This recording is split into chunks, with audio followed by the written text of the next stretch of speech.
வணக்கம். திசைகளின் 10 மணி செய்திகள். 8 லட்சம் வெள்ளி ரொக்கத் தொகையை வைத்திருந்தனர் 2 குடிநுழைவு அதிகாரிகள். செப்பாங் கோலாலம்பூர் அனைத்துலக விமான நிலையத்தில் குடிநுழைவுத்துறை முகப்பிடங்களில் அந்நிய நாட்டவர்கள் சோதனையின்றி நாட்டிற்குள் நுழைவதற்கு செட்டிங் முகப்பிடங்களில் நிகழ்ந்த மிகப்பெரிய மோசடி தொடர்பில் 50 அதிகாரிகள் மற்றும் 60 தனிநபர்கள் சம்பந்தப்பட்டுள்ளதாக மலேசிய ஊழல் தடுப்பு ஆணையமான SPRM தலைமை இயக்குனர் தான் ஸ்ரீ அசம்பாக்கி தெரிவித்துள்ளார். இதில் குடிநுழைவுத்துறையைச் சேர்ந்த 2 அதிகாரிகளின் படுக்கை அறையில் 8 லட்சம் வெள்ளி ரொக்கத்தை SPRM மீட்டுள்ளதாக அவர் குறிப்பிட்டுள்ளார். 95 நபர்களிடம் வாக்குமூலம் பதிவு செய்ததில் மொத்தம் 37 விசாரணை அறிக்கைகள் திறக்கப்பட்டுள்ளதாக அசம்பாக்கி தெரிவித்தார். பஹாங்கில் கிரேட் KP 22 பிரிவைச் சேர்ந்த குடிநுழைவுத்துறையின் மூத்த பெண் அதிகாரியின் வீட்டில் 5,18,250 வெள்ளி கைப்பற்றப்பட்டது. அந்த பணத்தை அவர் தனது படுக்கை அறையின் கைப்பையில் வைத்திருந்ததாக அசம்பாக்கி விளக்கினார். மலாக்காவைச் சேர்ந்த கிரேட் KP 19 பிரிவைச் சேர்ந்த குடிநுழைவுத்துறை ஆண் அதிகாரியிடமிருந்து 2,48,443 வெள்ளி கைப்பற்றப்பட்டது. அவர் அந்த ரொக்கத் தொகையை தனது படுக்கை அறையின் கட்டிலில் பதுக்கி வைத்திருந்ததாக அசம்பாக்கி தெரிவித்தார். அந்த அதிகாரியிடமிருந்து கைப்பற்றப்பட்ட ரொக்க பணத்தில் 9,900 அமெரிக்க டாலரும் அடங்கும் என்று அவர் குறிப்பிட்டார். தவிர 19 கார்கள், 13 மோட்டார் சைக்கிள்கள் பறிமுதல் செய்யப்பட்டன.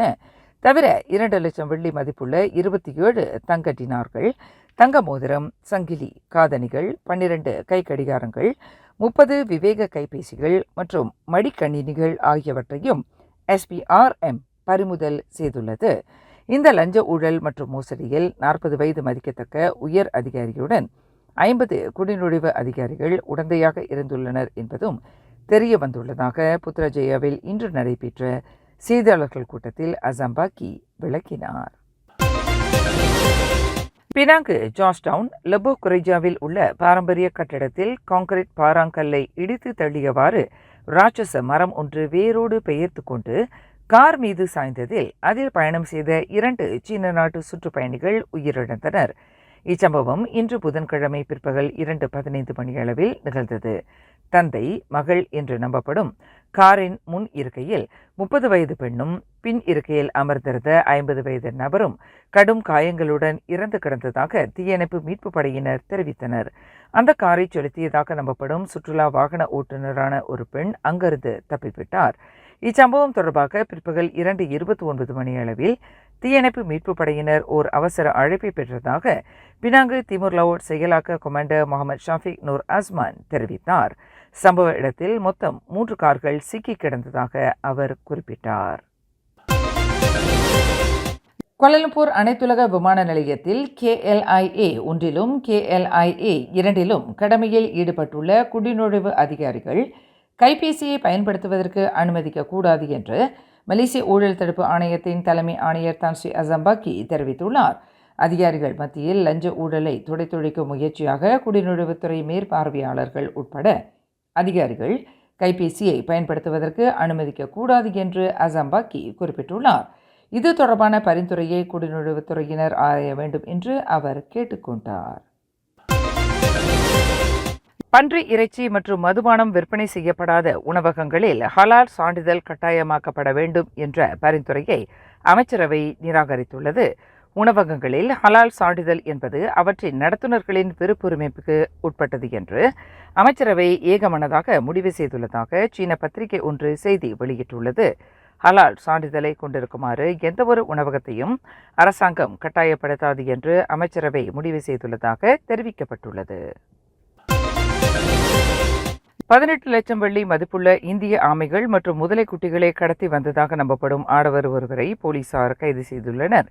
அந்த நபரை கைது செய்தது மூலம் 30 முதலை குட்டிகள் மற்றும் 14 இந்திய ஆமைகளை போலீசார் பறிமுதல் செய்துள்ளனர்.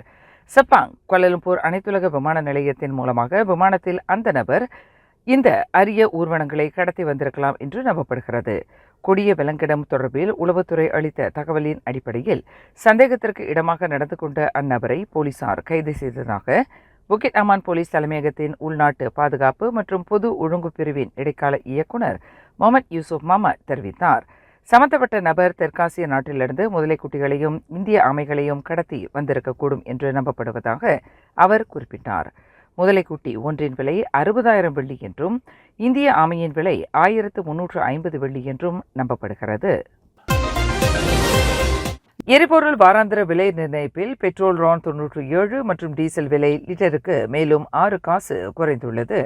தலா 6 காசு குறைந்தது மூலம் பெட்ரோல் RON 97 லிட்டருக்கு 3 வெள்ளி 19 காசுக்கும் டீசல் லிட்டருக்கு 2 வெள்ளி 95 காசுக்கும் விலை நிர்ணயிக்கப்பட்டுள்ளதாக நிதி அமைச்சு அறிவித்துள்ளது.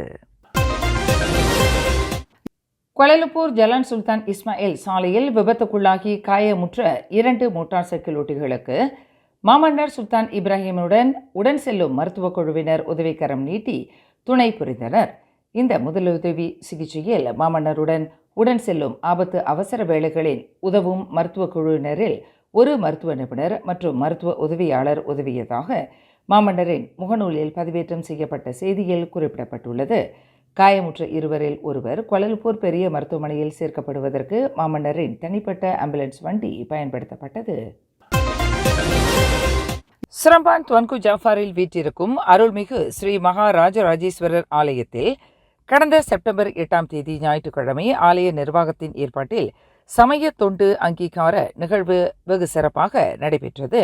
ஆலய விழாக்களில் சமயம் தொடர்பான படைப்புகளை படைத்த மாணவர்களை பயிற்றுவித்த ஆசிரியர்கள், சங்குப்படை அன்பர்கள், ஆலயத்தின் சமய பணியாளர்கள் என அனைவரின் சமய சேவையை பாராட்டி நற்சான்றிதழ்களும் நினைவுச் சின்னங்களும் வழங்கப்பட்டன. அனைவருக்கும் தமிழ்நாடு திருக்கைலாய பரம்பரை ஸ்ரீ கந்த பரம்பரை சூரியனார் கோவில் ஆதீன ஸ்ரீகாரியம் வாமதேவ ஸ்ரீமத் சிவாகர தேசிக சுவாமிகள் அவர்கள் முன்னிலையில் இந்த சிறப்புகள் செய்யப்பட்டன. அத்துடன் அவரின் திருக்கரங்களால் சான்றிதழ்களையும் நினைவுச் சின்னங்களையும் வழங்கி ஆசீர்வதித்தார். அனைவரின் சேவையும் மென்மேலும் தொடர ஈசன் அருள் கிட்டட்டும் என்று சுவாமிகள் வாழ்த்துரை வழங்கினார். பெருமான் நம்ம உள்ள அனுமதிக்காம நம்ம இங்க உள்ள வரவே இயலாது. அப்பேற்பட்ட ஒரு புண்ணிய காரியத்தை என்னுடைய பிள்ளைகள், வருங்கால சமுதாய பிள்ளைகள் செய்திருக்கிறார்கள். அவர்கள் மேன்மேலும் உயர வேண்டும். இந்த சான்றிதழ் அளிக்கும் விழா சாதாரண விழா கிடையாது. அவர்கள் வாழ்க்கையில் முன்னேறுவார்கள். அவர்கள் மிகப்பெரிய பதவியை பெறுவார்கள். இது போன்ற நல்ல நிகழ்ச்சிகளை நம்முடைய ஆலய நிர்வாகம், குறிப்பாக என்னுடைய கோயிலுடைய தலைவர், செயலாளர், பொருளாளர், நிர்வாக குழு அன்பர்கள், அரங்காவலர் அன்பர்கள், கோயில் பக்தர்கள், பெற்றோர்கள், உங்களை போன்ற உண்மையான அடியாருடைய பெரிய ஒத்துழைப்பு தான் எங்களை போன்ற நல்ல பணிகளை செய்ய வைத்திருக்கிறது. ஆலயத்தின் பிரதான குருக்களான யாழ்ப்பாணம் தெல்லிப்பாளையத்தைச் சேர்ந்த சிவாச்சாரியார் சிவஸ்ரீ புவிதர்ஷன் குருக்களின் பணியும் இவ்விழாவிற்கு சிறப்பு சேர்த்துள்ளதாக சுவாமிகள் குறிப்பிட்டார். புவிதர்ஷன் குருக்களின் ஊக்குவிப்பு, அவருடைய ஆலோசனை மற்றும் அனுசரணை மூலமாக நமது பிள்ளைகள் மாங்கனி திருவிழா, திருமுறை திருவிழா, பிட்டுக்கு மண் சுமந்த பெருவிழா என 10 நாட்களுக்கு நடைபெற்ற இவ்விழாவில் மிகச்சிறப்பான பங்கேற்பை வழங்கினர் என்று சுவாமிகள் புகழாரம் சூட்டினார். பினாங்கு மற்றும் பேரா பங்கோர் கடல் பகுதிகளில் நேற்று பேரலைகள் ஏற்பட்டிருப்பது வழக்கத்திற்கு மாறானதாகும் என்று மலேசிய வானிலை ஆய்வுத்துறையான மேட் மலேசியா தெரிவித்துள்ளது. நீர்ப்பெருக்கின் காரணமாக பேரலைகள் எழுந்துள்ளன. இது வழக்கத்திற்கு மாறானதாகும். நீடித்து வரும் கனத்த மழை மற்றும் பலத்த காற்று காரணமாக இது ஏற்பட்டிருக்கலாம் என்று மேட் மலேசியா இயக்குனர் டாக்டர் முகமது ஹிஷாம் முகமது அனி தெரிவித்தார். சிரம்பான் கல்டெக்ஸ் எண்ணெய் நிலையத்திற்கு அருகில் லிங்காரான் தெங்கா சிரம்பான் சாலையில் கற்களை ஏற்றி வந்த 2 லாரிகள் உட்பட 10 வாகனங்கள் சம்பந்தப்பட்ட விபத்தில் ஓர் ஆடவர் உயிரிழந்தார். ஒரு பெண் உட்பட 3 படுகாயம் அடைந்தனர். இன்று மதியம் நிகழ்ந்த இவ்விபத்தில் தலையிலும் உடலிலும் பலத்த காயங்களுக்கு ஆளான 40 வயது நபர் சம்பவ இடத்திலேயே மாண்டதாக தீயணைப்பு மீட்பு படையினர் தெரிவித்தனர். லாரியின் அடியில் சிக்கிய காரின் இடிபாடுகளிலிருந்து அந்த நபரின் உடலை மீட்பதற்கு 9 பேர் கொண்ட தீயணைப்பு படையினர் பாரந்தூக்கி இயந்திரத்தின் உதவியுடன் சுமார் 2 மணி நேரம் கடுமையாக போராடியதாக அவர் குறிப்பிட்டார். ஜலான் கோலாலம்பூர் ரவாங் சாலையின் 16வது மைலில் மரம் ஒன்று கார் மீது சாய்ந்ததில் அதன் ஓட்டுநர் அதிர்ஷ்டவசமாக உயிர் தப்பினார். இச்சம்பவம் நேற்று மதியம் 1:20 மணியளவில் நிகழ்ந்தது. பலத்த காற்று மற்றும் கனத்த மழைக்கு மத்தியில் இச்சம்பவம் நிகழ்ந்ததாக தீயணைப்பு மீட்பு படையினர் தெரிவித்தனர். இதில் நிசான் எக்ஸ்ட்ரெயில் காரில் பயணம் செய்த 38 வயது நபர் எவ்வித காயமும் இன்றி உயிர் தப்பியதாக தெரிவிக்கப்பட்டது. சுங்கைபுலு மருத்துவமனையில் சிகிச்சை பெறுவதற்கு அனுமதிக்கப்பட்டிருந்த கைதி ஒருவர் தப்பித்து விட்டதாக தெரிவிக்கப்பட்டுள்ளது.